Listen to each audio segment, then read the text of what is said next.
Hola a todos, bienvenidos nuevamente. Esta es la clase de ataque cerebrovascular isquémico. Yo soy el doctor Jerónimo Cosio, jefe de unidad de stroke del Hospital Padilla.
En esta presentación vamos a ver un poco de epidemiología y factores de riesgo, anatomía vascular arterial cerebral, definición de ACV y clasificaciones, fisiopatología de la isquemia aguda, presentación clínica de un ataque cerebrovascular isquémico, cuáles son los mecanismos de producción de un ACV isquémico, cómo es la atención inicial de un ACV hiperagudo, cuáles son los tratamientos de reperfusión, cuáles son los diagnósticos etiológicos y cuál es la prevención secundaria.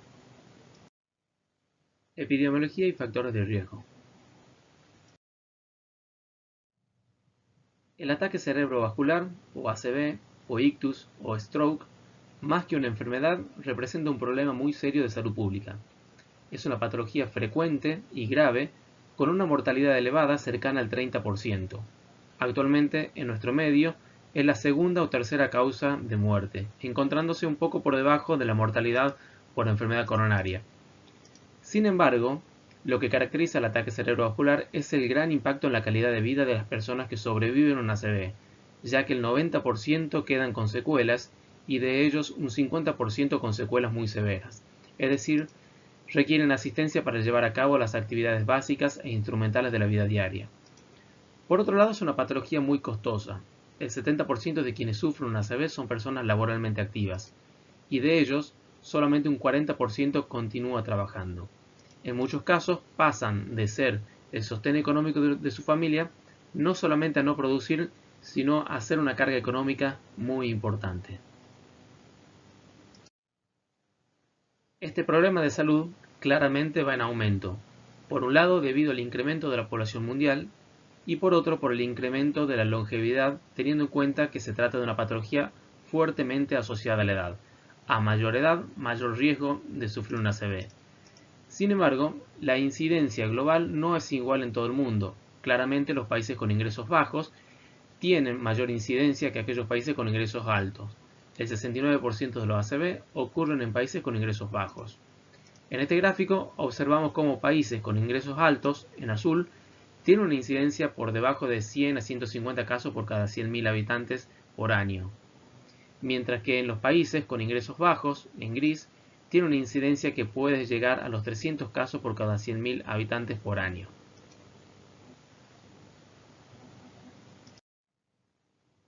En cuanto a nuestro medio, los datos epidemiológicos de la enfermedad cerebrovascular son escasos en Argentina y en Latinoamérica. Un estudio realizado en la ciudad de Junín, en provincia de Buenos Aires, estimó una prevalencia de 868 casos por cada 100.000 habitantes por año. Un estudio más reciente, realizado en la ciudad de Tandil, también Buenos Aires, halló una incidencia de 78,9 casos por cada 100.000 habitantes por año. Extrapolando estos datos a la población argentina, se calculó que anualmente se producen 34.716 casos y 10.414 defunciones por ACV. El Hospital Ángel Cruz Padilla constituye el centro de referencia de patología neurológica y neuroquirúrgica de la provincia. En el año 2020 hemos recibido un total de 676 casos de ACV, aproximadamente 2 casos por día, correspondiendo al 30% de la consulta neurológica por guardia. El ataque cerebrovascular constituye la principal causa de internación por patología neurológica no traumática. Conocer los factores de riesgos asociados al ACV es fundamental para disminuir la incidencia. El 95% de los ataques cerebrovasculares se producen por una exposición crónica a factores de riesgo cardiovasculares, de manera que modificando aquellos factores que se puedan modificar, disminuiría un 80% el riesgo de ACV. Por lo tanto, tenemos factores de riesgo que son modificables y factores de riesgo no modificables. Entre los no modificables, distinguimos lo siguiente. La edad. Un ACV ocurre en cualquier edad, ocurre en recién nacidos, en niños, en adolescentes, en adultos jóvenes, pero en el 70% de los casos ocurre en mayores de 65 años. Por lo tanto, es una patología fuertemente asociada a la edad. En cuanto al género, en mayores de 65 años existe un ligero predominio del sexo masculino por sobre el femenino. Sin embargo, en menores de 65 existe un predominio femenino, probablemente por el estado protrombótico que genera el embarazo y el puerperio, el uso de anticonceptivos orales, la mayor prevalencia de migraña en el sexo femenino. La historia familiar también constituye un factor de riesgo de ACV en aquellos casos que tengan familiares de primer grado con ACV y sobre todo menores de 50 años. Y la raza, también existe un incremento de ACV en personas afroamericanas con respecto a otras razas, probablemente por el incremento de hipertensión, diabetes y obesidad. Entre los factores de riesgo modificables, la hipertensión es el factor de riesgo más importante. El 70% de los pacientes que sufren un ACV son hipertensos. El riesgo de ACV disminuye un 33% por cada 10 milímetros de mercurio de reducción de la presión arterial. Diabetes, otro factor de riesgo muy importante, el 30% de los pacientes que sufren un ACV son diabéticos. El consumo de tabaco es un factor de riesgo bien establecido para un accidente cerebrovascular. Incrementa 2,3 veces el riesgo de ACV en varones y 3,1 veces en mujeres. Luego de 10 años de suspensión del hábito tabáquico, el riesgo de ACV se iguala a la población no tabaquista. La exposición pasiva también duplica el riesgo de ictus, dislipemia, otro factor de riesgo para ACV isquémico, aterotrombótico sobre todo. El riesgo de ACV disminuye un 21% por cada 39 miligramos de descenso del LDL y colesterol. En este gráfico de barras, con datos obtenidos de la unidad de stroke del Hospital Padilla, vemos que la hipertensión constituye el principal factor de riesgo tanto para ACV isquémico, para hemorragia intracerebral espontánea y para hemorragia subaracnoidea también. Entre un 70 y 80% de los pacientes con ACV isquémico o hemorrágico son hipertensos. Anatomía vascular cerebral. Antes de definir un ACV, es importante repasar la anatomía vascular desde el callado aórtico hasta el vértex, ya que patología en cualquier nivel produce o podría producir un ataque cerebrovascular isquémico. Desde proximal a distal tenemos el callado aórtico, desde donde nace el tronco brachiocefálico, el cual se bifurca en arteria carótida común derecha y arteria subclavia derecha. De la arteria subclavia nace la arteria vertebral derecha. Luego, del callado aórtico nace la arteria carótida común izquierda y por detrás la arteria subclavia izquierda, desde donde nace la arteria vertebral izquierda. A nivel del cuello distinguimos dos sistemas, un sistema carotidio o anterior y un sistema vértebro-basilar posterior. El sistema carotidio aporta el 80% del flujo sanguíneo y el sistema vértebro-basilar el 20% restante. Estas son arterias vertebrales que forman el sistema posterior o vértebro-basilar y el sistema carotidio por delante. A nivel de C4 aproximadamente, la arteria carótida común se bifurca en arteria carótida externa y carótida interna, que es la que tiene implicancia en la enfermedad cerebrovascular isquémica. A nivel intracraneal, ambos sistemas, el carotidio y el vértebro-basilar, se juntan para formar un polígono anastomótico que se conoce como polígono de Willis, del cual se desprenden las principales arterias cerebrales. Como decíamos recientemente, las arterias del sistema anterior y del sistema posterior se encuentran en la base del cráneo, formando un sistema anastomótico conocido como polígono de Willis, el cual permite mantener un aporte sanguíneo en situaciones en las que una arteria puede ser deficitario. Sin embargo, el polígono de Willis es completo solamente en aproximadamente el 30% de la población, ya que algún componente del polígono puede estar ausente o ser hipoplásico. Esto hace que algunos pacientes sean más vulnerables a un infarto cerebral cuando una arteria puede estar comprometida. Definición, fisiopatología y mecanismos de producción de un ataque cerebrovascular isquémico. ACV, stroke o ictus son sinónimos. Antiguamente los llamábamos accidente cerebrovascular. Sin embargo, está lejos de ser un accidente, ya que en el 95% de los casos se asocia a una exposición crónica y prolongada a factores de riesgo cardiovasculares. Por lo tanto, lo más adecuado es llamarlo ataque cerebrovascular y no accidente cerebrovascular. Existen muchas definiciones y lo más práctico es definirlo como un cuadro neurológico de instalación súbita con síntomas neurológicos deficitarios, es decir, pérdida o disminución de una o más funciones cerebrales, y que estos síntomas son focales, es decir, que reflejan el daño neurológico en un área determinada y conserva el resto del cerebro. Esto es lo que nosotros vemos en un paciente con stroke isquémico. Es un área que se ha infartado y por lo tanto se ha perdido la función que esta área controlaba. En este caso, probablemente existe una pérdida o disminución de la motricidad del hemicuerpo derecho y trastornos del lenguaje por tratarse del hemisferio izquierdo. Existen diferentes tipos de ataques cerebrovasculares, aquellos que se producen por trombosis de estas pequeñas arteriolas perforantes, que son arterias muy pequeñas, de paredes muy delgadas, que nacen directamente de arterias cerebrales grandes a 90 grados y sin un mecanismo progresivo de amortiguamiento de presión arterial, es decir, están sometidas a la misma presión arterial que estas grandes arterias. Por lo tanto, son arteriolas muy sensibles a la hipertensión crónica, lo que producen cuando se trombosan pequeños accidentes cerebrovasculares de tipo isquémicos que los llamamos lacunares porque tienen el aspecto pequeño con un diámetro menor a 15 milímetros en cortes axiales y generan este tipo de imágenes en tomografía. Estos tipos de ataques cerebrovasculares no van a dar síntomas de afección cortical, es decir, estos pacientes probablemente tengan una hemiparesia, una hemiplegia, una hemihipoestesia, pero no van a tener síntomas de afección cortical como afasia en el hemisferio izquierdo o negligencia, defecto campimétrico o crisis convulsivas.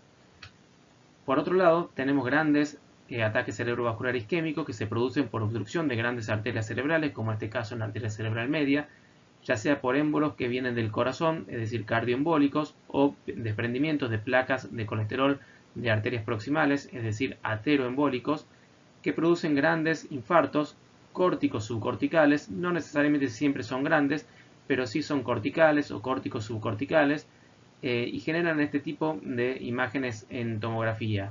Clínicamente lo vamos a distinguir porque además de trastorno sensitivo o motor, los pacientes van a tener síntomas de afección cortical como afasia en el hemisferio izquierdo, negligencia en el hemisferio derecho, defecto campimétrico en territorio posterior o crisis convulsiva.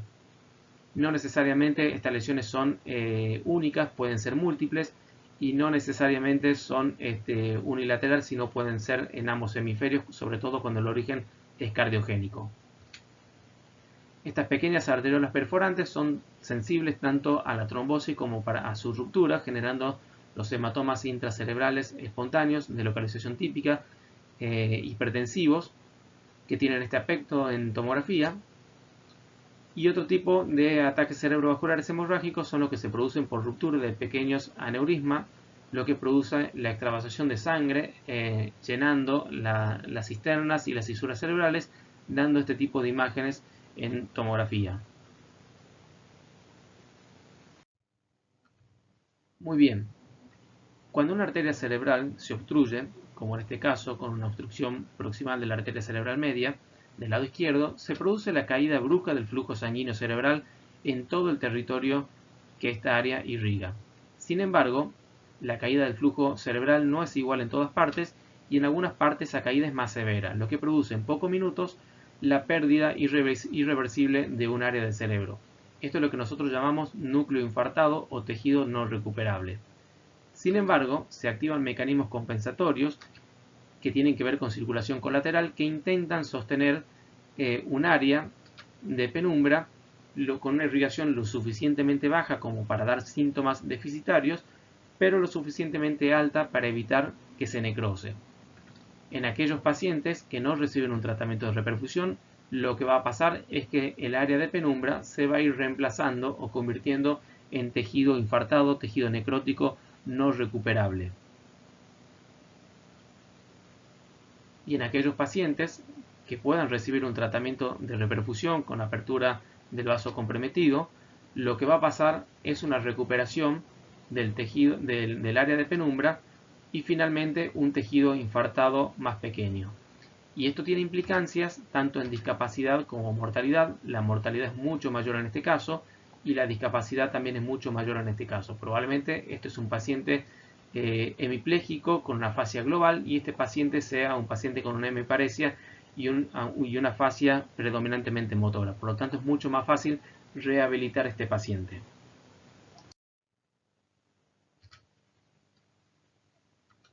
Por lo tanto, de esto se desprende que no es lo mismo tratar a un paciente que lleva 30 minutos de evolución de un infarto cerebral que aquel paciente que lleva 1 hora, 3 horas y media, 6 horas y 12 horas. Francamente, mientras más tiempo pasa, las probabilidades de obtener un buen resultado son menores. ¿Cuáles son los mecanismos de producción de un ataque cerebrovascular isquémico? Básicamente, distinguimos 3 mecanismos: aquellos producidos por trombosis, ya sea de pequeños vasos perforantes, que son los ACV lacunares que veíamos hace un momento, o trombosis de grandes arterias, como un trombo sobreagregado en una placa de colesterol en la arteria carótida que produce grandes infartos córticos subcorticales. El otro mecanismo es la embolia, ya sea, es decir, el desprendimiento de un fragmento de un trombo que viaja por las arterias e impacta en el cerebro, ya sea que viene del corazón, que es lo que llamamos cardioembolia, o viene de una placa de colesterol en la arteria proximal. Y el tercer mecanismo es la hipoperfusión sistémica, es decir, pacientes que tienen caídas bruscas de presión arterial que van a producir infartos en territorios limítrofes. Presentación clínica. Los síntomas de un ataque cerebrovascular isquémico dependen del territorio vascular comprometido. Sin embargo, un ataque cerebrovascular debe ser sospechado en todo paciente con déficit neurológico que es de comienzo ictal y con síntomas focales.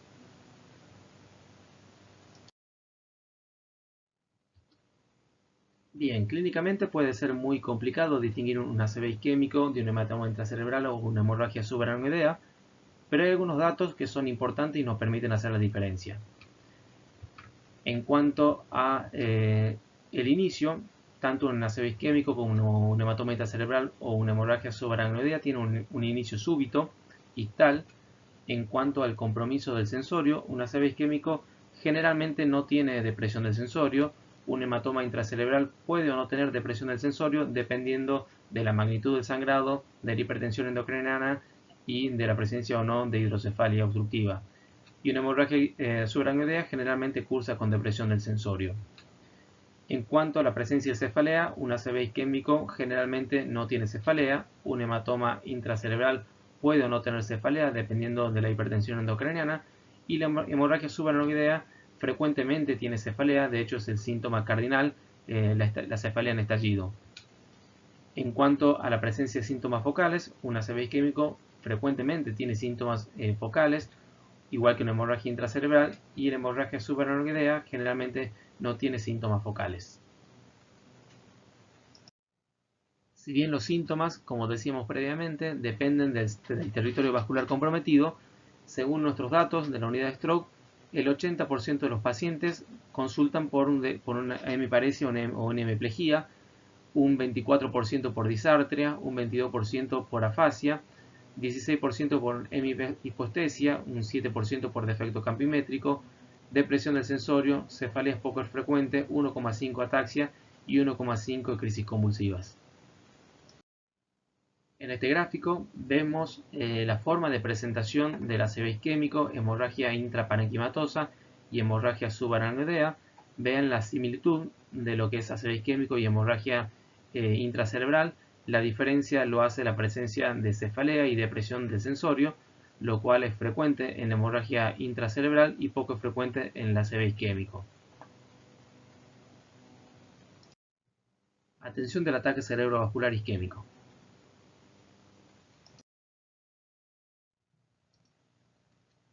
El encéfalo, a diferencia de otros órganos, presenta dos características negativas que lo diferencian. En primer lugar, no cuenta con reserva de oxígeno, por lo tanto tolera apenas unos pocos minutos la falta del aporte. Y en segundo lugar, su capacidad regenerativa es muy pobre, de manera que cuando una parte del cerebro se daña, como por ejemplo en un stroke, una parte del cerebro se pierde y se pierde además la función que esa área controlaba. Esto significa que empezamos a trabajar con estas dos grandes desventajas, en donde la principal estrategia es disminuir al máximo el riesgo de sufrir un ACV, es decir, la prevención primaria, ya que el 95% de los ataques cerebrovasculares se producen por una exposición crónica a factores de riesgo cardiovasculares, de manera que, corrigiendo los factores de riesgo que se puedan corregir, se evitaría el 85% de los casos. En segundo lugar, la estrategia debe estar orientada a mejorar la calidad de atención de los pacientes que sufren un ACV. Esto significa acortar al máximo el tiempo desde que el paciente comienza con síntomas hasta que es atendido y recibe un tratamiento de repercusión. Además, atender a estos pacientes en unidades especializadas en esta patología y tratar con trombolisis la mayor cantidad de pacientes posible. En tercer lugar, la estrategia tiene que estar orientada a disminuir el riesgo de recurrencia, ya que quien sufre un ACV tiene más riesgo de que vuelva a ocurrir. En este punto es muy importante el hecho del diagnóstico etiológico para lograr una mejor prevención secundaria. Y en cuarto lugar, la estrategia debe estar orientada a la rehabilitación y la reinserción en sus actividades habituales. La atención de un ataque cerebrovascular comienza desde que el paciente empieza con síntomas de un ACV. Y estos síntomas son reconocidos por el paciente o por los familiares. Uno de los principales problemas y por los cuales los pacientes consultan tarde es que desconocen sobre esta patología cuáles son los síntomas y cómo actuar adecuadamente. Actuar adecuadamente significa llamar inmediatamente al 107 y poder transmitir que el paciente puede estar sufriendo un ataque cerebrovascular. A su vez, el recepcionista del sistema de emergencia puede arribar al diagnóstico con alta sensibilidad y especificidad mediante un interrogatorio dirigido y enviar inmediatamente una ambulancia con personal entrenado en reconocimiento de los síntomas que buscan al paciente y lo transportan inmediatamente a un centro con capacidad resolutiva. Sobre todo, algo que es muy importante es que durante el transporte se notifique al centro receptor para que estén esperando al paciente. Ya al ingreso hospitalario, en la primera medida es estabilizar al paciente, reconocer los síntomas del ataque cerebrovascular mediante el interrogatorio y mediante un breve examen neurológico, notificar al neurólogo de guardia o al equipo de stroke, el cual debe examinar al paciente, determinar el horario de inicio del síntoma y la probabilidad de un ataque cerebrovascular, solicitar las imágenes necesarias y definir si es un paciente para tratamiento de reperfusión o no.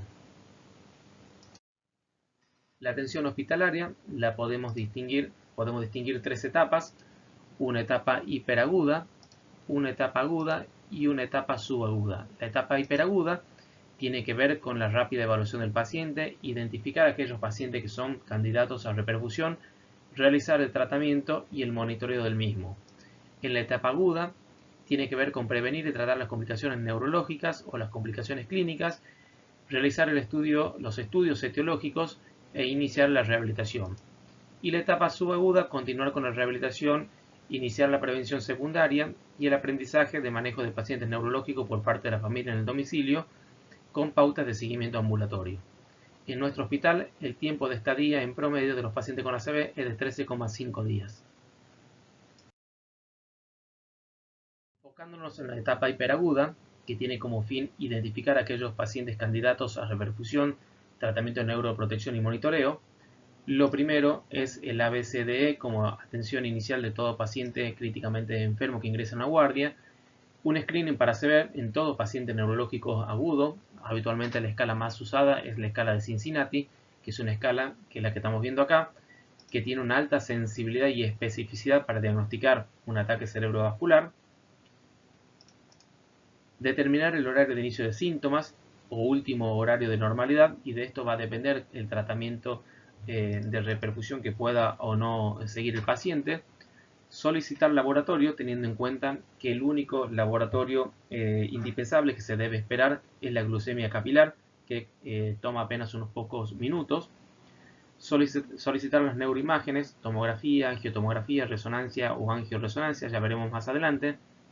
Notificar al neurólogo de guardia, de evaluación inmediata, definir conducta terapéutica, ya sea neuroprotección o terapia de reperfusión y cuál terapia, control. Definimos tratamiento de reperfusión aquellos destinados a restituir el flujo sanguíneo de la arteria obstruida. Existen dos tipos de tratamiento de reperfusión: el tratamiento sistémico, que se realiza en la guardia o en la unidad de ACV utilizando un medicamento del grupo de los fibrinolíticos destinados a alisar el coágulo formado. Este tratamiento se realiza por vía endovenosa periférica, es decir, que requiere baja complejidad. Por otro lado, tenemos los tratamientos selectivos. Estos ya implican la atención en una sala de hemodinamia con acceso a la arteria cerebral a través de un catéter introducido por la arteria femoral hasta llegar a la arteria cerebral. Una vez en la arteria obstruida se puede administrar fibrinolítico directamente en el trombo o se puede extraer el trombo, procedimiento denominado trombectomía mecánica. Aquí podemos ver los diferentes tratamientos. La trombolisis endovenosa puede ser administrada hasta las 4,5 horas desde el comienzo de síntomas. La trombolisis intraarterial puede ser administrada hasta 6 horas de inicio de los síntomas, y la trombectomía mecánica puede ser realizado incluso hasta las 24 horas en algunos pacientes muy seleccionados.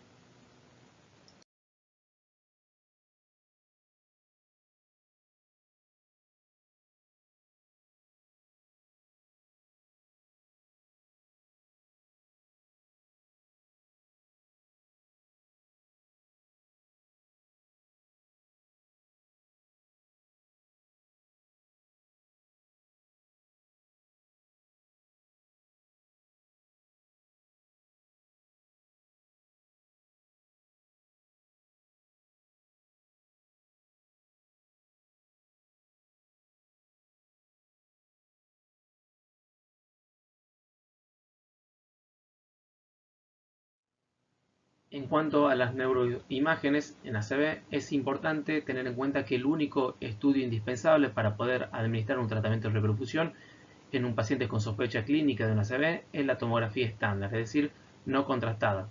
Es un método muy rápido, accesible, que tiene una baja sensibilidad para demostrar un infarto cerebral, pero tiene una alta sensibilidad para detectar un sangrado agudo. Esto significa que el valor de la tomografía es el de detectar un sangrado. Las tomografías suelen ser normales en los pacientes con ACV hiperagudo, o poder tener algunos síntomas muy sutiles, como en este caso una hiperdensidad en la arteria cerebral media, que me está indicando la presencia de un trombo en esta arteria. Sin embargo, podemos realizar una resonancia de cerebro con secuencia de difusión, que en pocos minutos de producido un ACV isquémico nos va a mostrar una imagen hiperintensa en la secuencia de difusión que nos está mostrando un infarto agudo. No siempre es necesario hacer resonancia. Con tomografía en un paciente con alta sospecha de ACV isquémico por la clínica, y tomografía que no tenga un sangrado y que claramente tenga menos de 4,5 horas de evolución, es suficiente para iniciar un tratamiento de reperfusión, por lo menos con trombolisis sistémica. Resonancia magnética la reservamos para aquellos pacientes en lo que dudamos el diagnóstico, porque puede ser una simulación u otro diagnóstico, o en pacientes que dudamos el tiempo de evolución y que con resonancia podemos estimar si tiene más o menos 4,5 horas de evolución. En este esquema podemos ver la evolución de la imagen tomográfica con el correr de los días. En el día 0, la tomografía de cerebro suele ser normal o tener algunos síntomas precoces de infarto, como en este caso, que vemos el núcleo lenticular del lado derecho bien delimitado, pero en el lado izquierdo está bastante más difuso. A las 24 horas ya vemos una área hipodensa muy sutil que lo que más llama la atención es la pérdida de los surcos corticales, como así también la pérdida de diferenciación de sustancia gris de sustancia blanca. Luego, al tercer día, vemos claramente la hipodensidad con los bordes bien delimitados, incluso ya con edema citotóxico y efecto de masa que comprime el ventrículo lateral izquierdo. Y a los 7 días, una tomografía claramente catastrófica, un infarto muy extenso, silviano, izquierdo, con transformación hemorrágica, efecto de masa con desplazamiento de línea media. Bueno, este es un resumen del aporte de las neuroimágenes en los pacientes con sospecha de ACV. Como habíamos dicho, lo primero que hacemos siempre es una tomografía estándar de cerebro con el objetivo de buscar otros diagnósticos como un hematoma intracerebral como en este caso. Bien, la tomografía es muy sensible para detectar hemorragia, pero es poco sensible para detectar un infarto cerebral. Bien, en el caso que tenemos una tomografía normal y nosotros tenemos una alta sospecha de que el paciente está cursando un stroke agudo y cumple criterios de indicación para RTPA, iniciamos inmediatamente el tratamiento. Bien, pero si tenemos una sospecha baja de ACV, ya sea porque el paciente sospechamos que pueda ser un cuadro conversivo o tenga poca focalidad neurológica, o tenemos dudas con el tiempo de evolución y el horario de inicio de síntomas, podemos hacer una resonancia de cerebro siempre y cuando tengamos disponible un resonador y el paciente pueda colaborar. Y hacemos puntualmente dos secuencias. Bien, la secuencia de difusión es una secuencia muy sensible para detectar un infarto agudo, que tiene una sensibilidad de un 90-92%, bien, en pocos minutos, y lo que nos va a decir si tiene o no un infarto cerebral. Bien, repito, con una sensibilidad del 92%. Nos ha pasado casos de pacientes con resonancia normal que fueron ACV posteriormente. Bien, existe un 8% de probabilidad que eso pase. Y la segunda secuencia que hacemos es la secuencia de FLAIR. La secuencia de FLAIR, cuando es positiva, como en este caso, indica que el paciente lleva más de 4,5 horas de evolución. Por lo tanto, no podemos darle trombolítico en este caso. Bien, si la secuencia de FLAIR es normal, es decir, no vemos el infarto, significa que lleva menos de 4,5 horas de evolución y por lo tanto podemos administrar tratamiento trombolítico en este caso. Bien, esto es útil, esto que llamamos mismatch difusión FLAIR, sobre todo en pacientes con stroke del despertar, es decir, pacientes que se acuestan normal la noche anterior y se despiertan con el déficit y no sabemos claramente cuál es el horario de inicio de síntomas. Bien, entonces el mismatch difusión FLAIR nos permite aproximarnos imagenológicamente para ver si el paciente tiene más o menos 4,5 horas de evolución y ver si administramos o no tratamiento trombolítico. Trombólisis sistémica. Para esto utilizamos alteplasa o activador tisular del plasminógeno recombinante, RTPA, que es una proteína proteolítica implicada en la disolución del coágulo de sangre. Es una proteasa que se encuentra normalmente en las células endoteliales y que cataliza la conversión del plasminógeno en plasmina. La plasmina es la principal enzima que disuelve el coágulo de sangre. El activador tisular del plasminógeno recombinante viene en un frasco de 50 miligramos, que es un polvo que se reconstituye con 50 mililitros de disolvente, de manera que quedan 50 miligramos en 50 mililitros. La dosis es de 0,9 miligramos por kilo de peso corporal, con una dosis máxima de 90 miligramos y se administra un 10% endovenoso durante un minuto y el resto en infusión durante una hora. Nosotros habitualmente utilizamos algunas aplicaciones que nos ayudan a calcular la dosis. Poniendo el peso nos da la dosis total, cuánto tiene que ser el bolo administrado, cómo tiene que ser la velocidad de infusión y cuánto tenemos que descartar del segundo frasco para evitar pasarnos de dosis. La trombolisis sistémica, al igual que todo tratamiento de reperfusión, es un tratamiento tiempo dependiente, es decir, que mientras más tiempo pasa desde que el paciente comienza con síntomas hasta que es tratado, menor es la probabilidad de obtener un buen resultado. El número necesario a tratar para que uno o más pacientes alcancen una escala de ranking entre 0 a 1 a 90 días, es decir, la normalidad o casi la normalidad, es de 4,5 pacientes cuando es tratado entre las 0 y la hora y media, 9 pacientes cuando son tratados entre las 1,5 y 3 horas y 14 pacientes cuando son tratados entre las 3 y las 4,5 horas de evolución. De 100 pacientes que sean tratados con RTPA, 13 van a quedar asintomáticos o con secuelas leves, 19% van a mejorar,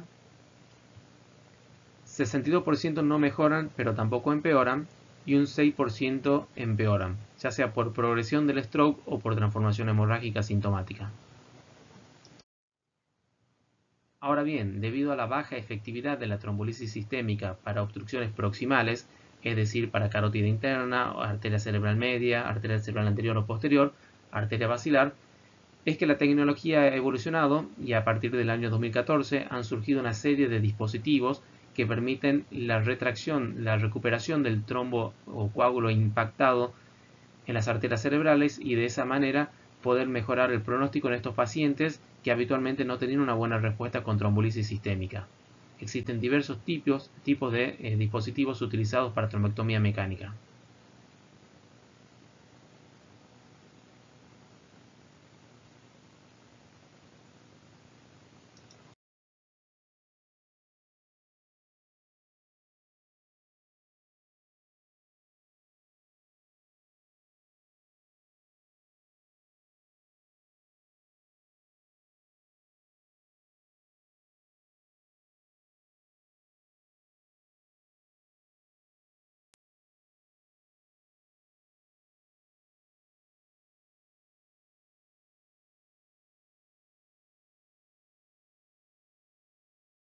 En el año 2015 surgieron 3 estudios muy importantes que mostraron el beneficio de la trombectomía mecánica sobre el tratamiento médico en pacientes con obstrucción de grandes vasos cerebrales, en territorio anterior con una ventana terapéutica extendida hasta 6 horas, con un número necesario a tratar para reducir la discapacidad de 8, 2,8 y 4 respectivamente, es decir, valores muy elevados. Los estudios REVASCAP y ESCAPE extendieron su eficiencia dentro de las 8 a 12 horas con un número necesario a tratar de 6,5 y 4 respectivamente. En ventanas mayores a 6 horas, los resultados son cuestionados por la reducida cantidad de pacientes. Sin embargo, el estudio reciente, el estudio Down, demostró la eficacia de trombectomía mecánica en oclusiones proximales en pacientes con ACV isquémico que presentan entre 6 y 24 horas de inicio de los síntomas.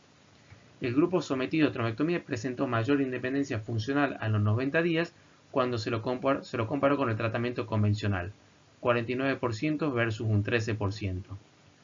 Los pacientes fueron seleccionados en relación a la presencia de infartos pequeños, es decir, núcleo infartado chico con déficit clínico importante, presentando al momento de inclusión un NIH mayor de 10 puntos con un volumen de infarto de menor a 21 mililitros para los pacientes mayores de 80 años y menor a 31 mililitros para menores de 80 años o con NIH mayor a 20 con infarto menor a 51 mililitros en menores de 80 años.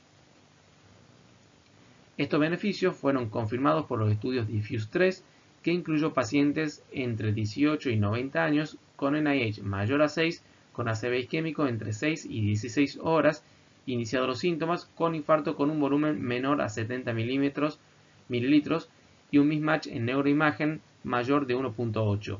Es decir, pacientes que tienen mucha clínica, lo que indica una gran extensión de infarto, pero con un núcleo infartado pequeño.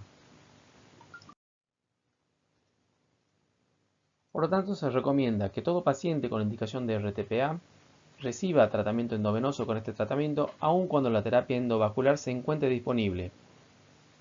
Tratamiento endovascular para aquellos pacientes que cumplen de forma simultánea todos los criterios clase 1 nivel de evidencia A, que son los siguientes: edad mayor de 18 años, previamente independiente, con escala de ranking menor a 1, con un tiempo de evolución de inicio de los síntomas hasta 6 horas y en algunos pacientes hasta 24 horas, que tenga un NIH mayor a 6, es decir, un déficit importante, con una oclusión aislada a la arteria carótida interna, distal o arteria cerebral media proximal en M1, con una tomografía de cerebro basal sin alteraciones o un ASPEC mayor de 6. La escala de ASPEC es una escala de severidad tomográfica en stroke isquémico y un ASPEC mayor de 6 habla de baja severidad tomográfica. En cuanto a contraindicaciones para trombectomía mecánica, recuento de plaquetas menos de 30.000, tratamiento con heparina con un KPTT mayor al doble, tratamiento con anticoagulantes orales con un RIR mayor a 3, En caso de que se considere el uso de RTPA intraarterial, las contraindicaciones son las mismas que para la terapia endovenosa. La trombolisis sistémica y la trombectomía mecánica no son excluyentes, uno no es mejor que otro. El RTPA es aplicable a una población mayor, aproximadamente el 25% de los pacientes con ACV isquémico, mientras la trombectomía solamente en aquellos que tengan una obstrucción proximal y accesible mediante trombectomía mecánica. En cuanto a la efectividad proximal, el RTPA tiene una baja efectividad, aproximadamente de un 10%, mientras que la trombectomía mecánica es altamente efectiva para obstrucciones proximales.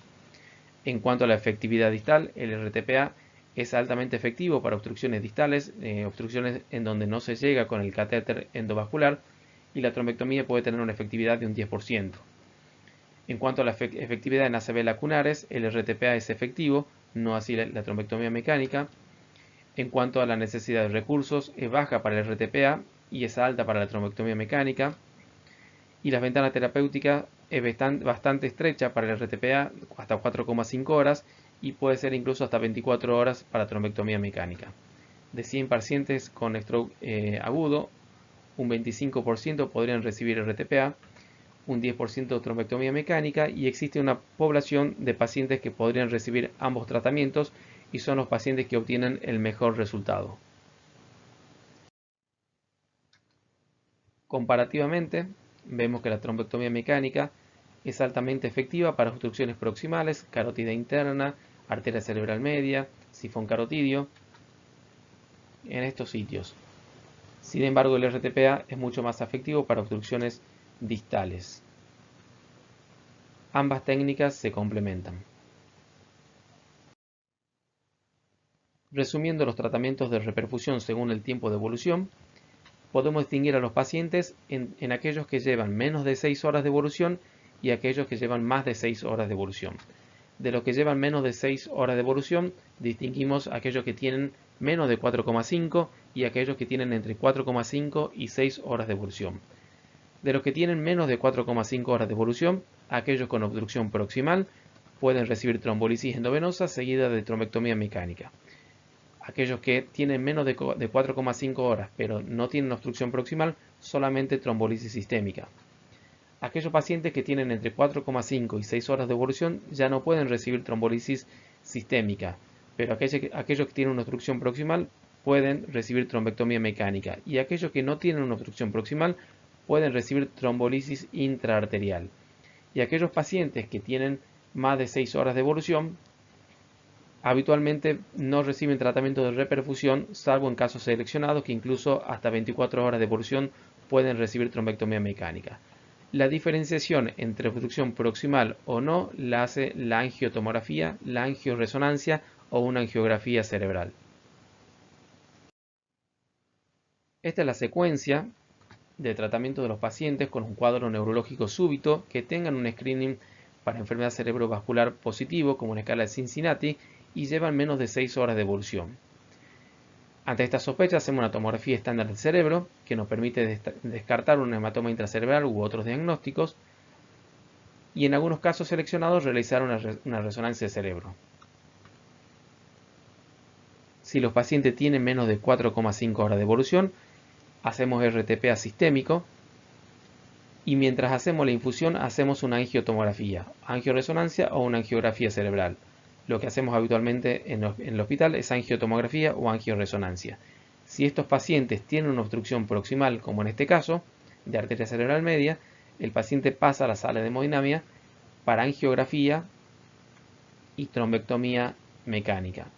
Acá lo que podemos ver es arteria carótida interna, arteria cerebral anterior y arteria cerebral media que está faltando casi en su totalidad. Se hace la trombectomía mecánica y se ve la restitución del flujo sanguíneo en la arteria cerebral media. Para mejorar la calidad de atención se han establecido tiempos de respuesta mínimos para los pacientes que sufren un ataque cerebrovascular. Desde que el paciente ingresa a un servicio de emergencia, tiene que ser evaluado por el médico del sector en menos de 10 minutos. El equipo de stroke o el neurólogo de guardia debe evaluar al paciente en menos de 15 minutos.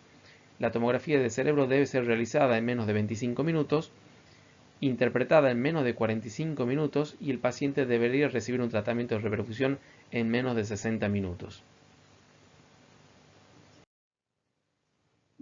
Esta es una simulación de la atención de pacientes con enfermedad cerebrovascular aguda. Paciente que comienza con síntomas, alguien lo ve, llama inmediatamente al 107, viene una ambulancia con personal entrenado en el reconocimiento de los síntomas, transporta rápidamente al paciente a un centro con capacidad resolutiva. Mientras se realiza el traslado, se prepara el paciente, se controlan los parámetros, se controla la glucemia capilar, se coloca vía periférica y se anuncia al centro receptor que estamos llevando un paciente con sospecha de ACV. De esa manera, el equipo de stroke ya recibe al paciente en la puerta de la guardia y camino al tomógrafo realiza una evaluación neurológica rápida para detectar síntomas focales y evaluar el tiempo de evolución. Rápidamente se realiza la tomografía de cerebro. Este paciente no espera la tomografía, sino que inmediatamente pasa a tomografía, se evalúa la tomografía y ahí inmediatamente se administra el tratamiento trombolítico en la sala de tomografía. Decisión de realizar un tratamiento de reperfusión. En primer lugar, para decidir un tratamiento de reperfusión, el factor más importante es el tiempo de evolución. Esto es lo que va a determinar qué tipo de tratamiento de reperfusión puede recibir un paciente. Esto es lo que vimos hace un momento, los tipos de tratamiento de reperfusión según el tiempo de evolución y según tenga o no una obstrucción proximal determinado por angiotomografía, angioresonancia o angiografía cerebral. El tiempo de evolución es fundamental para determinar las opciones terapéuticas del paciente. Es importante conocer la hora de inicio de los síntomas. Sin embargo, hay situaciones en las que no se puede saber la hora de inicio porque el paciente tiene depresión del sensorio, o está afásico, o está negligente, o el cuadro ha sido iniciado durante el sueño. En esos casos, lo que usamos es el último horario de normalidad, es decir, cuándo fue el paciente visto por última vez con estado de salud normal. Es importante no confundir último momento de normalidad con momento de identificación. Muchas veces los pacientes se identifican en un determinado horario que tienen síntomas neurológicos, pero a lo mejor esos síntomas comenzaron en otro momento previo. La decisión de iniciar un tratamiento de reperfusión también depende en gran medida de los antecedentes relevantes que pueda tener el paciente y que puedan contraindicar una trombolisis sistémica o una trombectomía mecánica. Existe una larga lista de contraindicaciones para trombolisis sistémicas, de las cuales muchas han pasado de ser absolutas a ser contraindicaciones relativas. Sin embargo, hay cuestiones que no se pueden obviar, como por ejemplo que tenga más de 4,5 horas de evolución, que tenga un sangrado intracraneal, por supuesto, que tenga un antecedente, una hemorragia intracraneal previa, o valores alterados de laboratorio, de coagulación, son situaciones en las que no se puede absolutamente administrar trombolisis sistémica. Muchas contraindicaciones que antes eran absolutas han pasado a ser relativas y actualmente eso ha aumentado la probabilidad de que un paciente pueda recibir un tratamiento con RTPA. Estas son las contraindicaciones relativas para pacientes que llevan entre 0 y 3 horas de evolución. Además, para pacientes que tienen entre 3 y 4,5 horas de evolución, existen contraindicaciones absolutas agregadas, como tener un NIH mayor de 25, NIH es una escala de severidad de ACV isquémico, y un compromiso extenso de la arteria cerebral media mayor de un tercio de dicho territorio.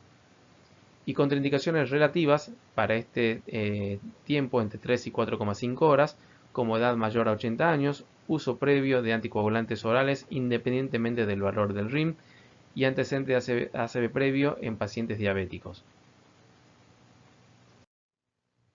Para garantizar el cumplimiento de criterios de indicación y que el paciente no tenga contraindicaciones absolutas y relativas, utilizamos planillas preformadas que nos permite ir chequeando una por una de las contraindicaciones absolutas y relativas y también ir monitorizando a los pacientes durante la trombolisis.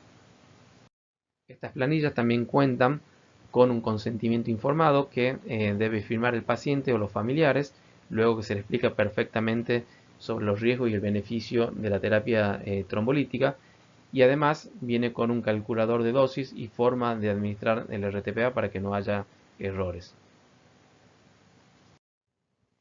Por otro lado, como vimos previamente, la indicación de trombolisis sistémica en algunos casos también depende de la gravedad del examen neurológico, sobre todo en aquellos pacientes que tienen entre 3 y 4,5 horas de evolución. Aquellos pacientes que tienen más de 3 horas de evolución y tienen un NIH mayor a 25, está contraindicado el uso de RTPA.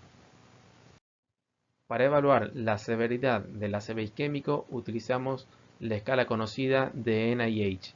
Es una escala confiable que tiene baja variabilidad interoperacional, incluso entre neurólogos y no neurólogos. Es una escala rápida que lleva apenas unos pocos minutos, permite tomar conducta, no es mejor que un buen examen neurológico, que un examen extenso, y tiene algunos sesgos.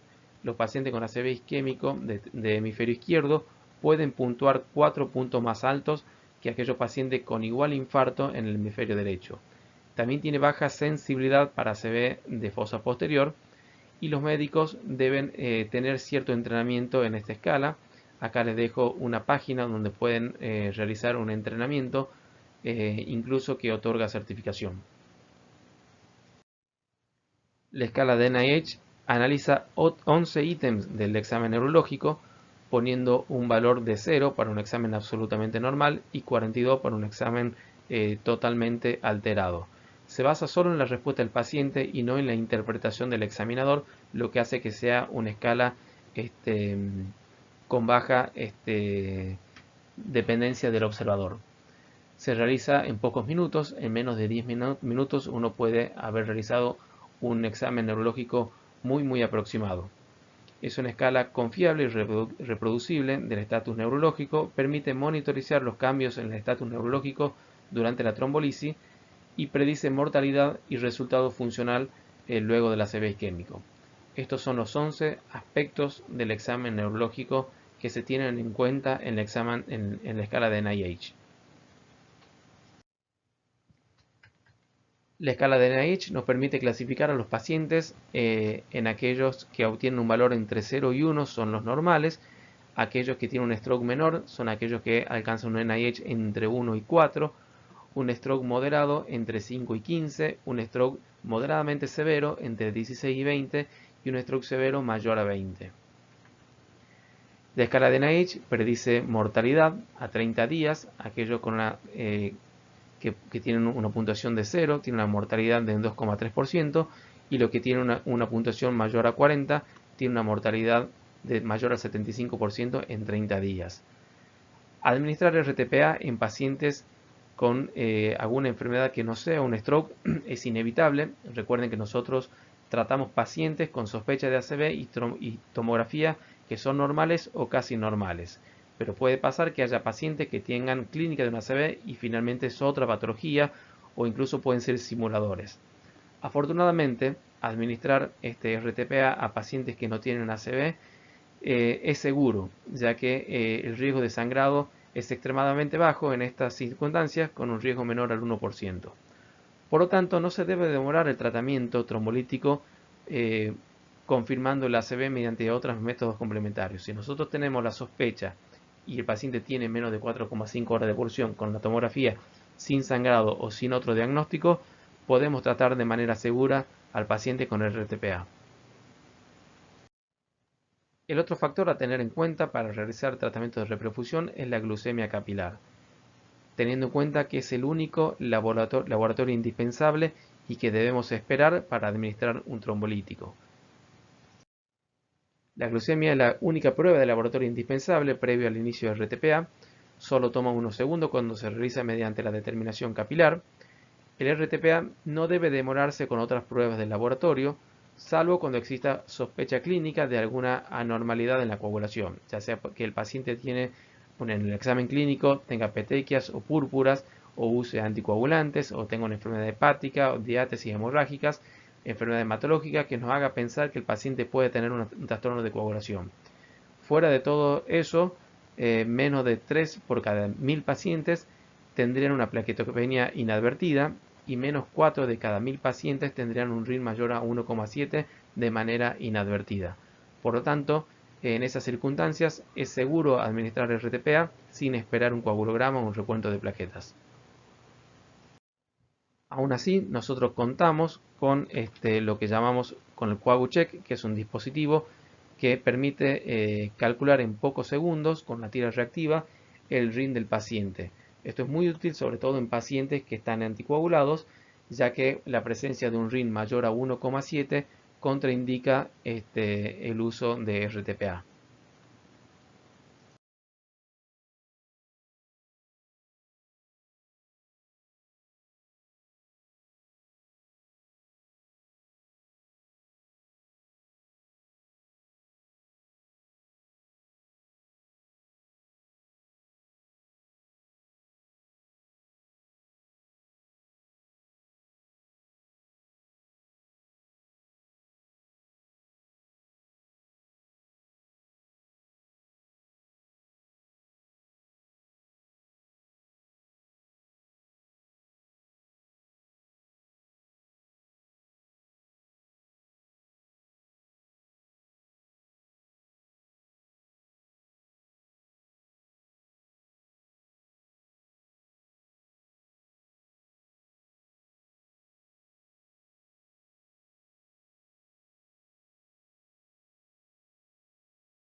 El otro factor indispensable a tener en cuenta para recibir un tratamiento de reperfusión, tanto trombectomía mecánica como trombolisis sistémica, es el control de la presión arterial, ya que niveles elevados de presión arterial aumentan drásticamente el riesgo de sangrado. El manejo de la presión arterial es uno de los factores más importantes eh, que condicionan el tratamiento de reperfusión o no. Aquellos pacientes que van a ser candidatos a reperfusión, ya sea con trombolisis sistema o trombectomía mecánica, sí o sí deben tener valores de presión por debajo de 185-105, ya que por arriba de estos valores se incrementa drásticamente el riesgo de sangrado. En aquellos pacientes que no son candidatos a reperfusión, deben ser tratados aquellos pacientes que manejen presiones mayor de 220-110 milímetros de mercurio o, independientemente del valor de presión arterial, pacientes hipertensos que presenten descompensación hemodinámica, un infarto agudo concomitante, una insuficiencia renal aguda o una disección de aorta. El manejo de la presión arterial en estos casos lo hacemos con la betalol, que es la droga indicada, entre 10 y 20 miligramos, administrados en 1 o 2 minutos, y se puede repetir una sola vez. Si la presión arterial con esto no ha alcanzado los objetivos tensionales, podemos seguir con nitroprusiato, y si a pesar de esto no logramos los objetivos tensionales, estos pacientes no deben recibir tratamiento de reperfusión por el altísimo riesgo de transformación hemorrágica. Otro factor muy importante es el correcto análisis e interpretación tomográfica. La tomografía de cerebro es habitualmente el primer estudio que realizamos en pacientes con sospecha de enfermedad cerebrovascular. Es un estudio rápido, económico, altamente disponible, que requiere poca colaboración del paciente y tiene tres objetivos puntuales. En primer lugar, descartar sangre u otro diagnóstico imagenológicamente visible por tomografía. Luego, identificar signos tempranos de isquemia. Y luego cuantificar el daño de isquemia utilizando la escala de Aspect. En primer lugar, nos permite descartar otras condiciones parecidas a un stroke y que puedan tener una expresión imagenológica por tomografía como una hemorragia intracraneal, la presencia de un tumor o un absceso. Estos pacientes claramente no tienen que ser trombolizados. La tomografía estándar es muy sensible para identificar sangrado intracraneal, como en este caso que vemos un hematoma intraparenquimatoso, lobar, de localización atípica. Y es importante el conocimiento de las unidades Hanfield. En muchos casos nos ayudan mucho para saber que esto es un sangrado. El sangrado agudo tiene entre 60 y 70 unidades Hanfield y nos permite diferenciarlo con otras imágenes hiperdensas que pueden haber en tomografía como calcificaciones. Las calcificaciones frecuentemente las vemos en tomografía y no deben ser confundidas con sangre. Claramente las calcificaciones tienen una densidad mayor, por lo tanto las unidades Hanfield son mucho mayor que las encontradas en un sangrado intraparenquimatoso. La tomografía es sensible para ver incluso pequeños sangrados, como en este caso. Sin embargo, es un método complementario que nos tenemos que tomar el tiempo para mirarlo con detenimiento, ¿bien? Porque podría pasar que el paciente tenga una hemorragia subaracnoidea, cortical como en este caso, y nosotros interpretamos como normal la tomografía y el paciente pueda recibir trombolisis sistémica con la presencia de una hemorragia subaracnoidea muy pequeña como en este caso. En este caso lo que estamos viendo es una imagen heterogénea de aspecto nodular con marcado efecto de masa y edema vasogénico. Esto claramente no es un accidente cerebrovascular isquémico, no es un infarto cerebral. Tampoco lo puedo pensar con este grado de hipodensidad en el inicio de los síntomas. Si pensamos que esto es un ACV isquémico o un infarto cerebral, esto para que tenga esta hipodensidad tiene que haber pasado 24 o 48 horas. En segundo lugar, la tomografía nos sirve para identificar signos tempranos de isquemia. Una vez descartada tomográficamente la hemorragia intracraneal, debemos concentrarnos en aquellos signos tempranos de isquemia cerebral. Signos que, de estar presentes, no contraindican un tratamiento de reperfusión, pero sí nos pueden hablar de un pronóstico más sombrío. Estos síntomas son la arteria cerebral media hiperintensa, pérdida de la diferenciación entre la sustancia gris y la sustancia blanca, la pérdida del ribete insular, la hipodensidad focal, el edema citotóxico. Vamos a ver una por una. Antes que nada, siempre es muy importante la correcta posición de la tomografía. Lo que nosotros necesitamos hacer para buscar signos tempranos de isquemia son signos muy sutiles y necesitamos comparar el lado supuestamente enfermo con el lado contralateral. Para eso, la tomografía tiene que estar bien posicionada. Esto nos damos cuenta porque los globos oculares no están al mismo nivel. Una vez posicionada, acomodada la tomografía, ya podemos seguir observando los signos tempranos de isquemia. Bien, la arteria cerebral media hiperdensa es un signo que significa la presencia de trombo en el interior de la arteria. Es un signo altamente específico para la presencia de trombo en este nivel y se lo compara siempre con la arteria del lado contralateral. Es frecuente que los pacientes puedan tener arterias calcificadas y ser interpretados como signo de la cuerda. La diferencia de densidad entre un lado y otro mayor a 1.2, dividiendo las unidades Hanfield en la arteria cerebral media afectada sobre la contralateral, un valor mayor a 1.2, es altamente sensible para la presencia de trombo en esa arteria. Este signo nos está diciendo que esta arteria está obstruida a este nivel, por lo tanto es un signo de muy mal pronóstico.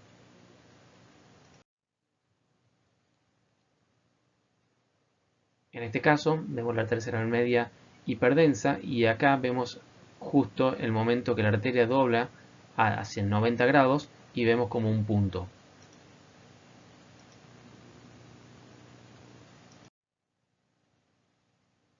Otro signo precoz de isquemia es la pérdida de diferenciación entre la sustancia gris y la sustancia blanca.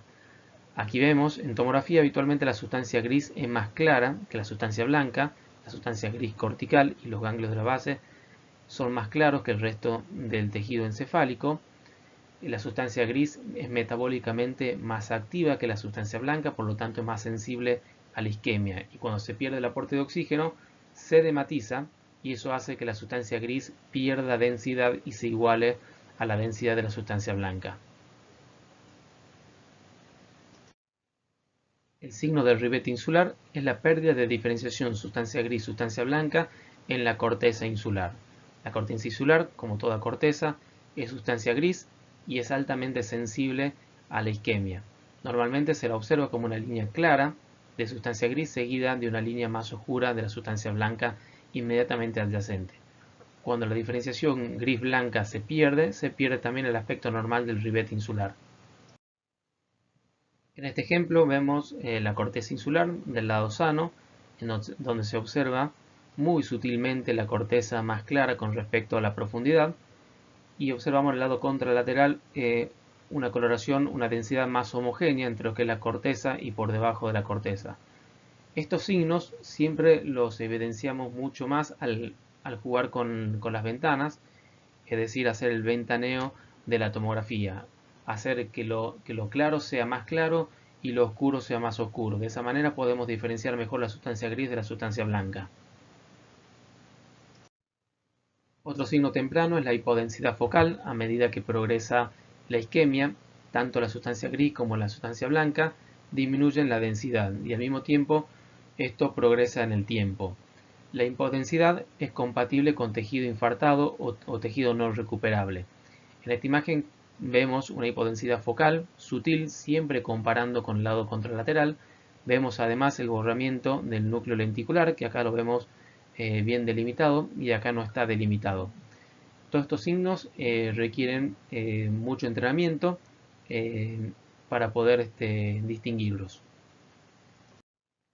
Nuevamente, si ventaneamos la tomografía, se hacen mucho más evidentes, es decir, hacer que las cosas oscuras sean más oscuras y las cosas claras sean más claras permiten mejorar ese contraste. El edema citotóxico, el edema puede significar isquemia, o sea, penumbra, o infarto constituido, por lo tanto, podría ser un área reversible. Lo observamos a través de signos indirectos como la compresión del ventrículo lateral, como el borramiento de los signos de la convexidad o ligero desplazamiento de la línea media. En este caso, además de observar una hipodensidad muy sutil, vemos que ya existe cierta compresión incipiente sobre el ventrículo lateral izquierdo. Además vemos la pérdida de diferenciación sustancia gris y sustancia blanca, y si ustedes observan en este lado los surcos son mucho más marcados que en el lado afectado, que es el lado izquierdo. Esto refleja la presencia de edema citotóxico.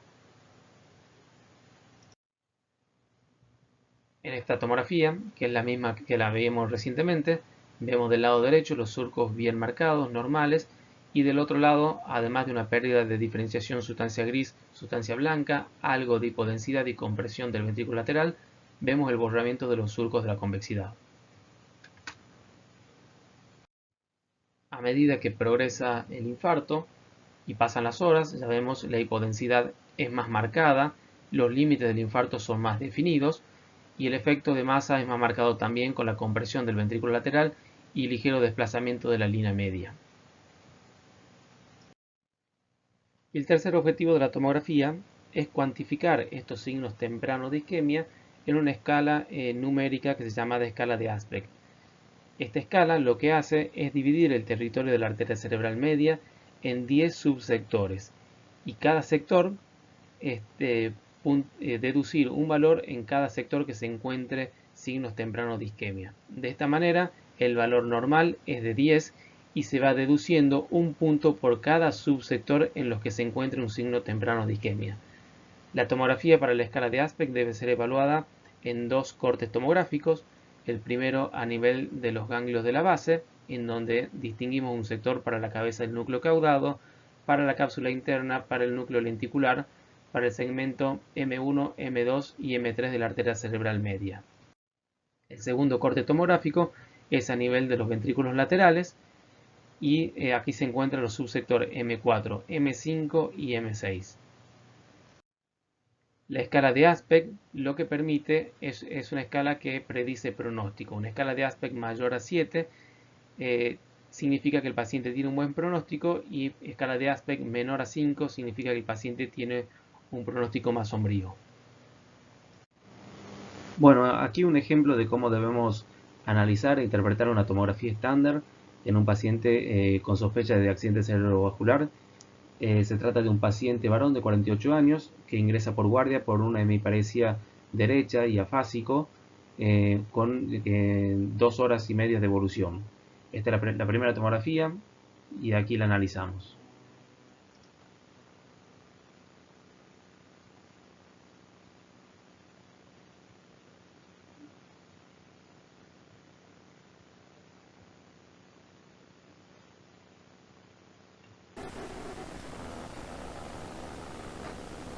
Bueno, este es el barrido tomográfico. Lo primero que tenemos que advertir es que la tomografía está mal posicionada, por lo tanto tenemos que corregir, porque lo que necesitamos es comparar un lado con el otro para buscar signos tempranos de isquemia. Bien, entonces para una mejor interpretación lo primero que tenemos que hacer es decirle al técnico de tomografía que nos acomode la imagen para poder interpretarla mejor. Bien, entonces de esta manera ahí vemos que está bien acomodada la cabeza, vemos que los globos oculares están simétricos. Entonces el primer objetivo de la tomografía es ver que no haya sangre intracraneal. Bien, y bueno, claramente vemos que esta tomografía no tiene ningún sangrado. Vemos algunos elementos hiperdensos como calcificaciones del plexo coroideo y glándula pineal,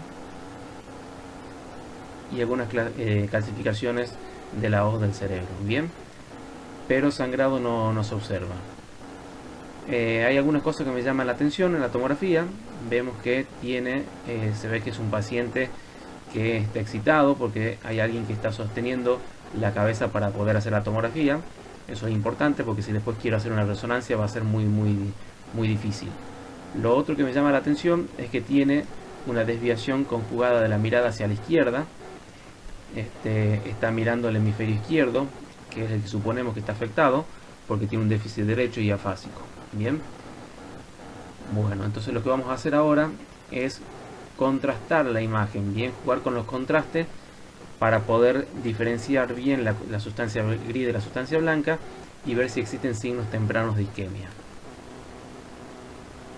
Esto es lo que nosotros llamamos ventaneo de la tomografía.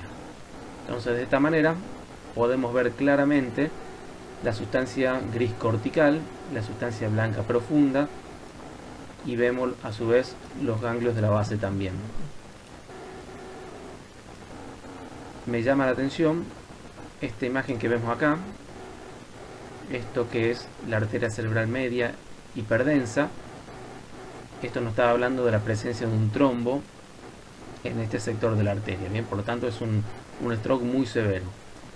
Sin embargo, veo que los surcos están simétricos, veo que existe una buena diferenciación córtico-subcortical y los ganglios de la base están presentes. Bueno, esto es porque el paciente tiene poco tiempo de evolución, 2 horas y media. Bien, por lo tanto es una tomografía muy apta para realizar tratamiento de reperfusión. Si logramos la apertura de la arteria, el paciente va a tener un buen pronóstico porque no hay áreas infartadas evidentes por tomografía.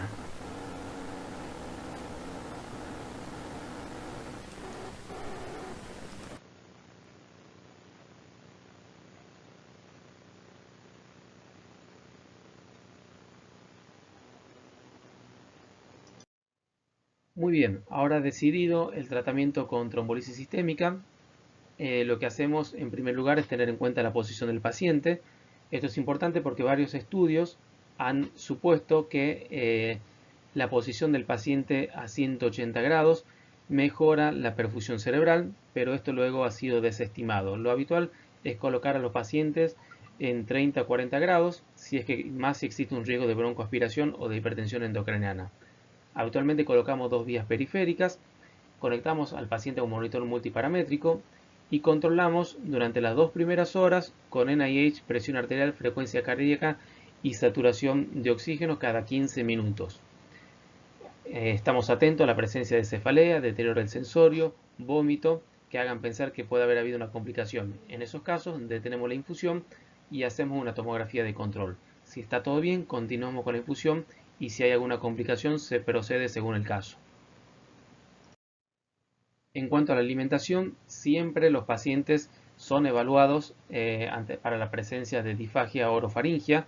Los pacientes no pueden recibir medicación vía oral ni alimentación hasta que no se haya hecho una prueba objetiva de deglución. Habitualmente usamos la prueba del vaso, pero es mucho mejor si disponemos de un fonoaudiólogo que pueda hacer una prueba mucho más sensible. Los pacientes quedan con un plan de hidratación con solución salina isotólica. Monitorizamos el estado neurológico y los parámetros cada 15 minutos durante las primeras 2 horas, luego cada 30 minutos en las 6 horas siguientes, y luego cada 60 minutos hasta cumplir las 24 horas. Somos agresivos en el tratamiento de la presión arterial si es que supera los 180-105 milímetros de mercurio por el riesgo de sangrado, y realizamos tomografía urgente en caso de depresión del sensorio, cefalea, vómitos o incremento brusco de la presión arterial. Evitamos la sonda nasogástrica y la sonda vesical o catéteres centrales, a no ser que realmente sean necesarios. Proscribimos antiagregación y anticoagulación hasta realizar una tomografía de control a las 24 horas de la trombolisis. Ahora bien, ¿cuáles son las complicaciones de la trombolisis sistémica? La transformación hemorrágica sintomática, la transformación hemorrágica asintomática, el sangrado sistémico y el angioedema. En cuanto a la transformación hemorrágica, el estudio NINDS, que fue el estudio que permitió la aprobación, que demostró el beneficio estadísticamente significativo de la trombolisis sistémica, la transformación hemorrágica sintomática se observó en un 6% de los pacientes trombolizados. Se define transformación hemorrágica sintomática a aquel sangrado cerebral que se produce en menos de 24 horas de la trombolisis sistémica y que produce un incremento en la escala de NIH en al menos 4 puntos. Luego, otros estudios mostraron la misma tasa de hemorragia intracraneal sintomática. Por lo tanto, sabemos que es una droga segura cuando se aplica cumpliendo estrictamente los criterios de inclusión y de exclusión. Existen diferentes grados de transformación hemorrágica. Por un lado, lo que llamamos infarto hemorrágico, que es la presencia de un sangrado petequial en el interior del infarto. Cuando este sangrado petequial es más confluente, es un infarto hemorrágico tipo 2. Pero cuando estamos ante la presencia de un hematoma, existen dos tipos. El tipo 1, hematoma intraparenquimatoso tipo 1, que tiene un tamaño menor a un 30% del total del infarto, y hematoma intraparenquimatoso tipo 2, cuando excede el 30% del área del infarto. Es importante recalcar que la transformación hemorrágica es una complicación inherente al infarto cerebral, cuya frecuencia se incrementa con la trombolisis sistémica. La transformación hemorrágica es la complicación más temida de los tratamientos de reperfusión, tanto de trombolisis sistémica como de trombectomía mecánica. La sospechamos cuando el paciente presenta deterioro del sensorio, inicio de cefalea, vómitos, incremento brusco de la presión arterial o empeoramiento del NIH de 4 puntos o más. Cuando esto sucede y el paciente está en tratamiento con trombolisis en infusión, suspendemos la infusión. Inmediatamente informamos hemoterapia por la probable necesidad de hemoderivados en nuestro hospital, el interno 148, y corroboramos los resultados del laboratorio, coagulograma y plaquetas. Realizamos una tomografía urgente de cerebro. Si no hay hemorragia intracerebral, continuamos con la infusión, y si hay hemorragia intracerebral, administramos 10 unidades de crioprecipitados y entre 6 a 8 unidades de plaquetas. Obviamente realizamos una interconsulta con neurocirugía por la probabilidad de evacuación quirúrgica. La hemorragia sistémica es una complicación poco frecuente. Habitualmente vemos sangrados en la mucosa yugal o nasal o en el sitio de venopunción, o vemos petequias en el sitio de presión del manguito de presión arterial. Y en algunos casos nos ha tocado ver hemorragia digestiva baja, pero de muy poca magnitud. En caso de que existan estas complicaciones de sangrado mayor, no los petequiales ni los yugales, suspendemos la infusión y procedemos como lo hacíamos en la hemorragia intracraneal. El angioedema, complicación que ocurre entre un 1 y un 5% de los casos, es más frecuente en pacientes que son tratados con inhibidor de enzima de convertidora de angiotensina. Típicamente es leve y transitorio y no requiere un manejo avanzado y se produce del lado contralateral del infarto. En raros casos puede requerir manejo avanzado de la vía aérea. Para esto, en cuanto a angioedema, estamos atentos y examinamos siempre la lengua 20 minutos antes de finalizar la infusión y periódicamente hasta los 20 minutos luego de finalizada la misma. Sospechamos el angioedema por el agrandamiento asimétrico de la lengua, por la presencia de dificultad respiratoria, por estridor. Si esto lo observamos durante la infusión, lógicamente discontinuamos la infusión de RTPA. Administramos difenidramina, 50 mg intravenoso, y ranitidina, 50 mg intravenoso. Si con esto no mejora, utilizamos corticoides, y si con esto no mejora, adrenalina subcutánea o nebulizaciones, y nos comunicamos con otorrino o cirugía para eventual una cricotomía o una traqueostomía de urgencia si la intubación orotraqueal fracasa. Si es posible, se hace una intubación orotraqueal y si no, una traqueostomía. Este es un resumen del protocolo que utilizamos en el Hospital Padilla ante pacientes con síntomas neurológicos y que tengan un screening positivo para enfermedad cerebrovascular como una escala de Cincinnati positiva, es decir, que tenga un déficit neurológico que es focal y que es agudo y que tenga una ventana terapéutica menor de 4,5 o entre 4,5 y 6 horas. Hacemos la atención inicial, que incluye, por supuesto, el ABCDE, como toda atención inicial en paciente críticamente enfermo. Medimos el hemoglucotest, colocamos vía periférica, tomamos muestra para el laboratorio, lo cual no quiere decir que esperamos el resultado. Estimamos la gravedad con la escala de NIH y trasladamos a tomografía.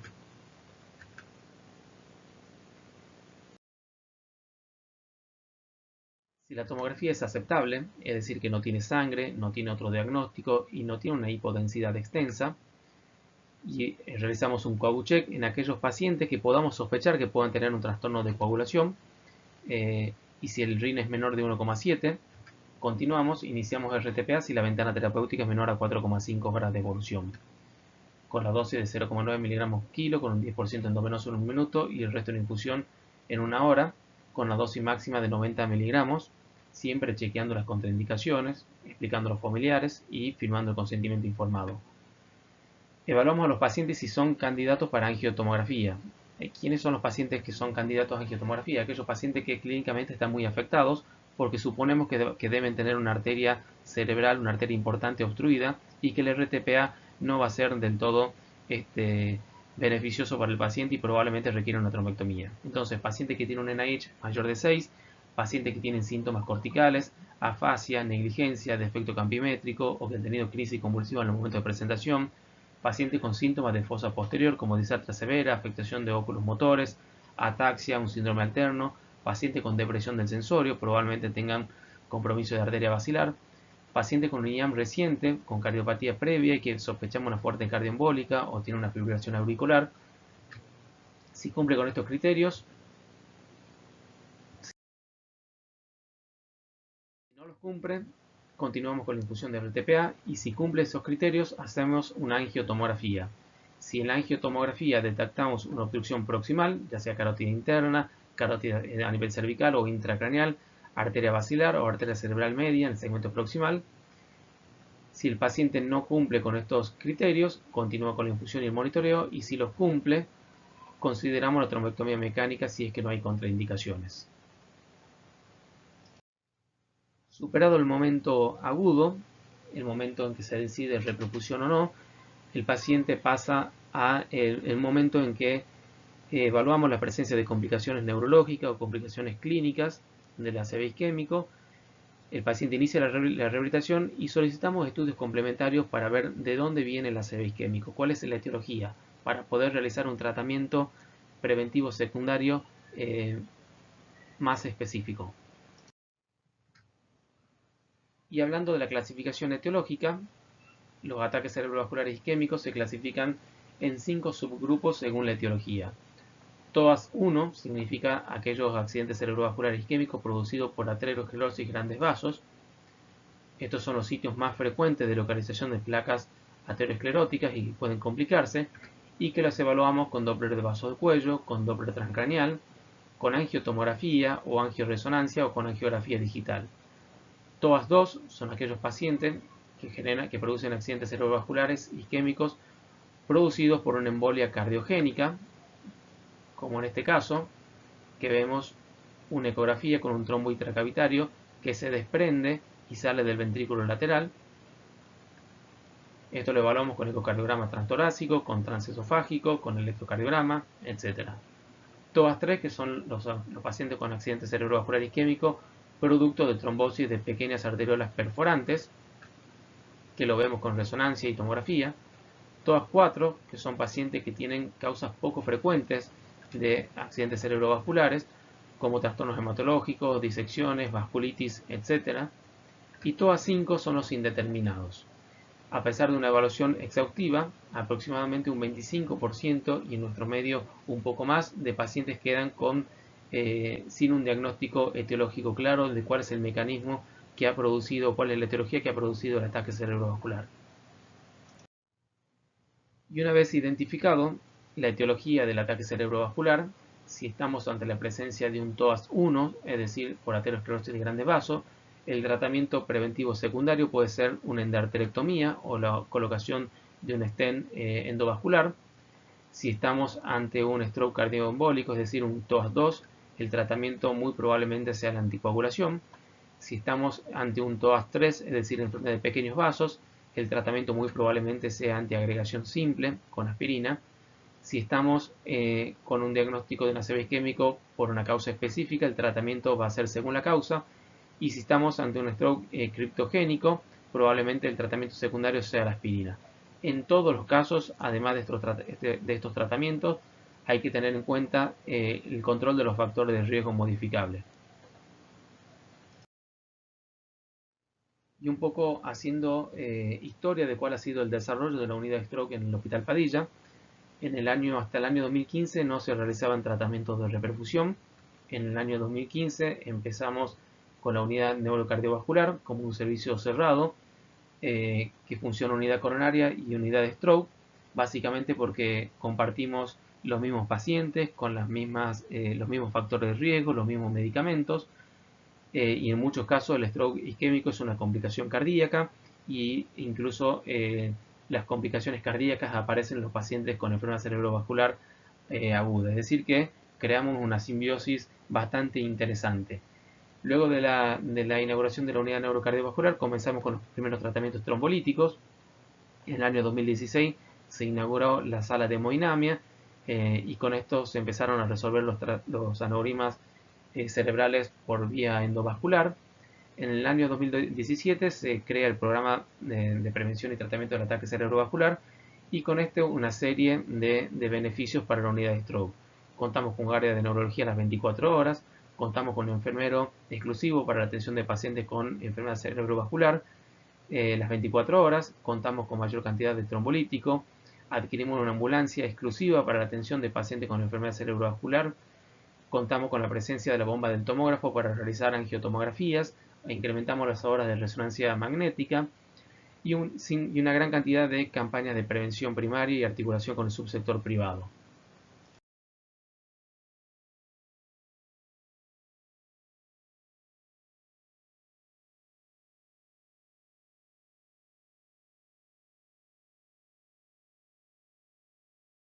La unidad neurocardiovascular está constituida por 8 camas críticas.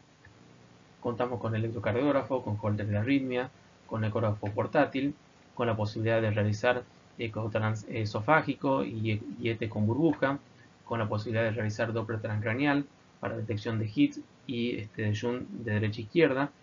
La unidad neurocardiovascular, esta simbiosis entre la neurología y la cardiología tiene la ventaja de que manejamos patologías con fisiopatologías comunes, pacientes con mismos factores de riesgo, mismos medicamentos, tenemos un giro de cama elevado, con baja tasa de infecciones, nos manejamos con protocolos preestablecidos y con personal de enfermería fijo y entrenado. Las desventajas es que no admite pacientes con requerimientos de neurointensivismo, no admite pacientes con hemorragias intracraneales que requieren neurointensivismo ni hemorragias subaracnoideas.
Uno de los elementos más importantes es que contamos con una base de datos propia en donde todos los pacientes con enfermedad cerebrovascular que ingresan a la guardia son registrados y de esta manera tenemos una gran cantidad de información y podemos medir los tiempos de respuesta, los tiempos en los que los pacientes demoran en llegar al hospital, cuántos demoramos en tomografía, cuántos demoramos en realizar trombolisis, etc.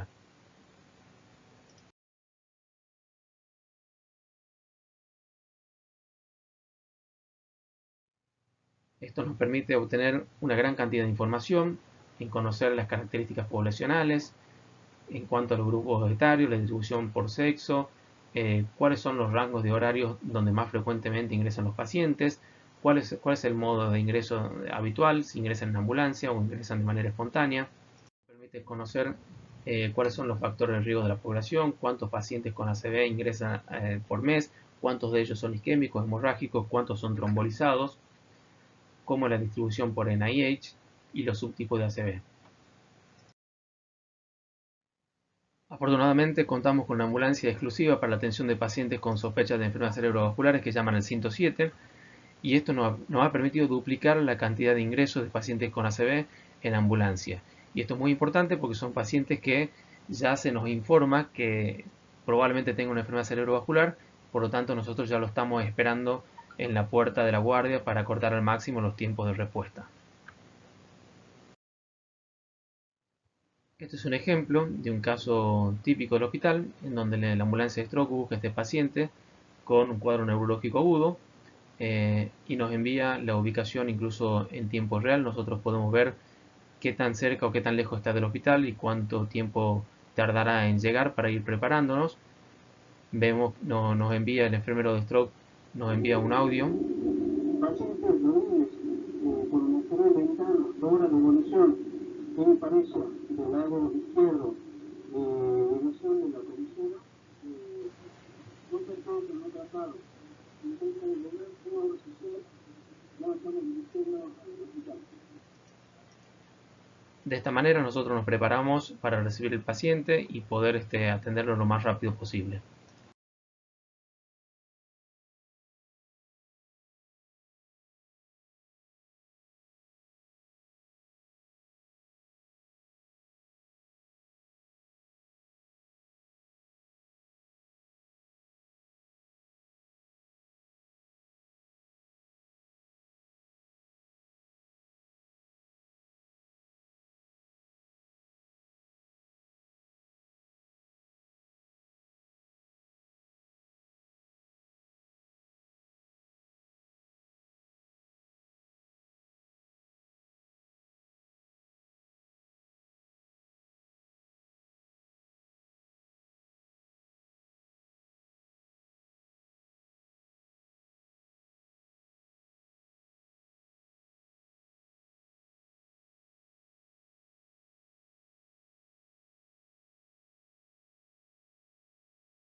Paciente Rodríguez con una ACV ventana, hora de evolución, hemiparesia del lado izquierdo, desviación de la comisura, hipertenso no tratado, 50 años de edad, sin obra social, ya nos estamos dirigiendo al hospital.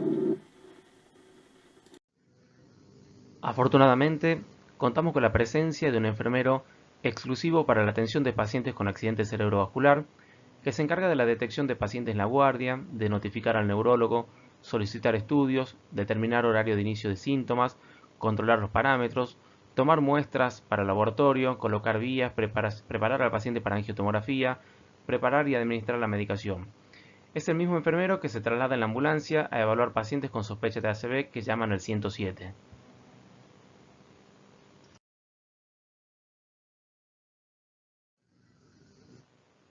Muy bien, ahora todas estas medidas tienen que haber tenido un impacto en la atención de la enfermedad cerebrovascular en el Hospital Padilla.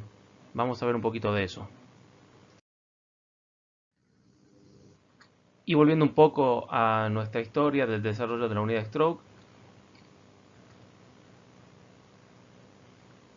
con todas estas medidas hemos visto un incremento progresivo de la cantidad de pacientes que recibieron tratamiento de reperfusión por año, desde 4 pacientes en el 2015 hasta 68 pacientes en el año 2020 y actualmente con un valor de 38, una cantidad de 38 pacientes que hemos superado la cantidad de pacientes que el año pasado llevábamos hasta esta época.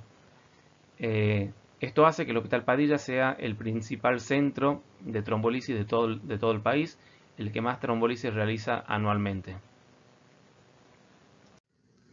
Bueno, y todo esto gracias a un enorme grupo de trabajo formado por personas muy comprometidas. Así que mi agradecimiento para ellos y para ustedes también.